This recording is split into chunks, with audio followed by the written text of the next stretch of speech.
Mohon maaf, kalau zaman dulu kalian sudah ada gadget, Sama. mungkin kalian lebih gila daripada Iya, anak muda sekarang. anak muda sekarang. Kalau zaman Soekarno, ya, itu sudah ada gadget, belum tentu saya bilang Pak Karno itu jadi presiden. Tuh. Tribuners, hampir seperempat jumlah penduduk Indonesia adalah pemuda. Pemuda adalah generasi penerus bangsa yang menjadi tonggak sejarah pembangunan Indonesia maju. Partai Garuda, partainya anak muda.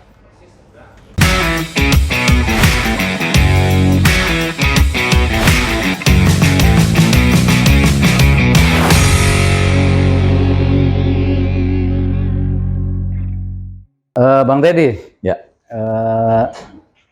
Ini kan saat ini milenial jumlah pemilihnya meningkat drastis. Ya. Sebagai partai yang ingin memenangkan pemilu atau ingin eksis di pemilu 2024, dan tentunya juga langkah itu akan menjadi tolak ukur kemenangan calon yang dipilih. Ya, ya. Apa yang akan dilakukan untuk merangkul para milenial? Nah, kita beda ya, Partai Garuda itu tidak ingin menjadi apa? Kita mau caleg-caleg kita itu orang-orang yang lahir dari Partai Garuda itu menjadi orang-orang munafik. Artinya begini, sering ya kita ngelihat ada caleg gitu bicara di depan masyarakat, pemilih bahwa kami akan begini, kami pro rakyat dan segala macam. Itu udah pasti bohong, udah jelas saya bilang. Kenapa? Karena gini, orang itu pasti punya keresahan sendiri, ya. Dia pasti punya keresahan, maka keresahannya itulah yang dia sampaikan. Ketika dia jadi caleg, itu yang disampaikan keresahannya dia. Ya, Nah, pemilih itu melihat, oh, ini relate dengan saya, maka dia pilih orang itu. Jadi bukan malah, karena akhirnya menjadi nggak jujur, karena ketika dia datang ke sebuah tempat, ya, dia melihat tempat itu, oh arahnya ke kanan, dia akan ngomong bahwa dia orang kanan. Untuk meraih suara. Ke kiri, ketika di suatu tempat yang arahnya ke kiri, dia bilang dia ke kiri. Ya, jadi yang begitu tuh banyak, sehingga kita nggak mau seperti itu. Nah, sesuai dengan pertanyaan tadi soal anak-anak muda, kita nih selalu bicara begini. Saya dan Partai Garuda itu selalu bicara dengan, apalagi kita nih, tim kita anak-anak muda nih rata-rata nih. Rata-rata ya. Rata-rata anak muda, caleg-caleg kita pun, apalagi untuk DPR RI itu mayoritas muda, anak muda. Bukan, jadi gini, bukan karena kita mau ngelihat, oh ada pangsa pasar anak muda, kita pasang anak muda. Itu nggak jujur saya bilang. Ya, jadi kita itu sebenarnya begini nih, anak-anak muda itu kan, saya selalu bilang begini, menganalogikan aja lah saya bilang, coba kalian lihatlah band besar, ya kita bicara The Beatles atau apa dalam negeri. Kalau kita dalam negeri kita bicara Slank, Dewa 19, Sheila on 7 dan segala macam.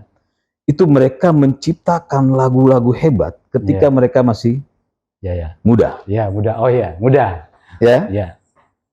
Coba lagu-lagu yang mereka ciptakan setelah mereka di atas 40 tahun, artinya sudah berumur gitu kan.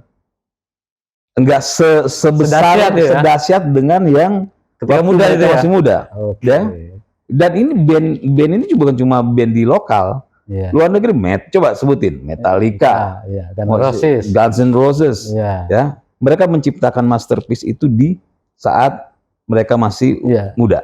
Begitupun dengan Led Zeppelin, Led Zeppelin dan segala macam. Nah, kalau kita bicara yang paling normal aja di Indonesia, misalnya Slank, yang dinyanyikan lagu-lagu ketika si Bim dan Kakak masih pada muda. Iya kan? Kalau kita lihat di tongkrongan, orang lagi nongkrong gitu, nyanyiin lagu-lagu yang memang ketika diciptakan mereka masih muda. Nah, makanya saya bilang, anak-anak kita ini, anak-anak muda kita ini, banyak yang mohon maaf, Iya.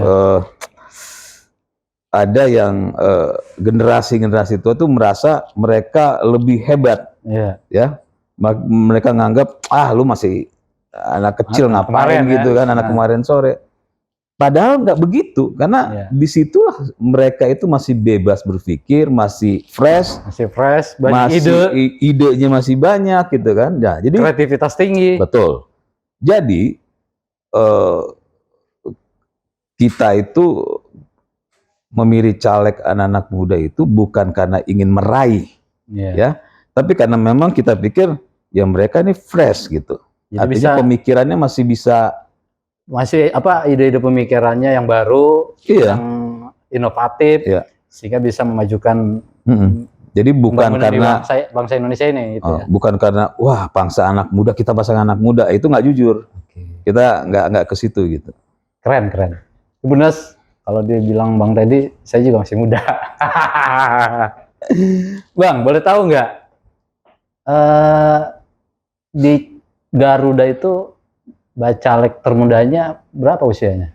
Wah, saya terus terang aja belum sampai ke situ ya. Situ ya. Belum sampai ke situ. Cuma dari data yang saya lihat ya memang kepala 2 rata-rata gitu ya. Kepala 2 ya. Kepala 2, ada yang kepala 3. Jadi benar-benar masih fresh ya. Fresh secara pemikiran ya. Iya. Ya, secara pemikiran. Jadi bukan karena mau mengejar kuota pemilih, nggak ada urusannya. Oke, ini saya baru dengar nih, jadi analoginya bahwa Partai Garuda ini mengakomodir aspirasi anak muda dengan anak muda gitu ya. Ya, keterwakilan anak muda. Bukan keterwakilan, sorry. Jadi kita nggak, kalau bicara keterwakilan, seperti kita mau mencocok-cocokkan. Kita nggak mau, itu nggak jujur. Artinya gini, anak muda memahami apa yang terjadi saat ini. Ya. Ya kan? Anak muda memahami apa yang dibutuhkan saat ini. Ya. Seperti itu kan maksudnya? Ya, jadi gini, sering ya kita bilang gitu, anak-anak muda sekarang itu pada males, pada gadget, gitu kan? Ya. Lebih banyak main game, nggak kayak kami dulu. Kan begitu tuh, sering banget dengar kan? Udah. Sering banget dengar, kami dulu begini-begini. Saya bilang begini, saya bilang, mohon maaf, kalau zaman dulu kalian sudah ada gadget, sama, mungkin kalian lebih gila daripada anak muda sekarang. Kalau zaman Soekarno, ya, itu sudah ada gadget, belum tentu saya bilang Pak Karno itu jadi presiden. Tuh. Karena memang setiap zaman memang menciptakan suasana yang akan berbeda-beda. Tantangannya pun berbeda. Betul. Ya, makanya saya bilang kalau mau bicara tantangan, mungkin generasi muda saat ini lebih berat tantangannya ya. Kenapa saya bilang? Karena mereka itu ketika hidup, lahir, berkembang sudah dengan berbagai fasilitas, ya, teknologi yang mereka akan harus memilih mana. Kalau kita kan dulu ya mau nggak mau bisa, mau nggak mau harus keluar rumah, harus nongkrong, karena memang nggak ada apa-apa. Ya, bukan karena kita hebat, saya bilang. Nah, anak-anak muda sekarang belum lagi persaingan yang sangat begitu besar, maka tantangan mereka lebih besar. Jadi kita menghargai anak muda itu bukan karena kuota, tapi karena memang kita menganggap, ya itu seperti yang saya analogikan tadi, bahwa menciptakan masterpiece dalam musik pun pada saat itu saat mereka masih pada muda. Tribuners, jadi clue yang disampaikan bahwa pemikiran di saat muda bisa melegenda hingga akhir nanti gitu ya. Nah, bicara anak muda, Abang yakin nggak kalau anak muda yang masuk di Partai Garuda itu akan lolos ke Senayan dan duduk di dewan-dewan di daerah? Kalau nggak yakin, nggak mungkin kita mau mencalonkan mereka, kan artinya gini, kita mau mengarah ke mereka itu karena kita sudah bicara, sudah berdiskusi, sudah melihat sampai yang tadi yang saya sampaikan, bahwa mereka nanti pun kalau kampanye itu bukan seperti kampanye standar bahwa kami berjuang untuk rakyat, nggak begitu lagi anak-anak muda sekarang gitu, atau kami bersama rakyat, kami kami berdiri bersama rakyat, kami peduli sama rakyat. Itu kan bahasa-bahasa yang akhirnya masyarakat itu selama hampir 20 tahun tuh dicocokin dengan bahasa-bahasa itu yang sudah mereka anggap apa sih ngomongnya. Anak-anak muda sekarang pun udah nggak bisa. Optimistis ya. Ya pasti lah. Artinya ada angka yang ditargetkan. Ada lah. Berapa persen? Yang pasti lolos.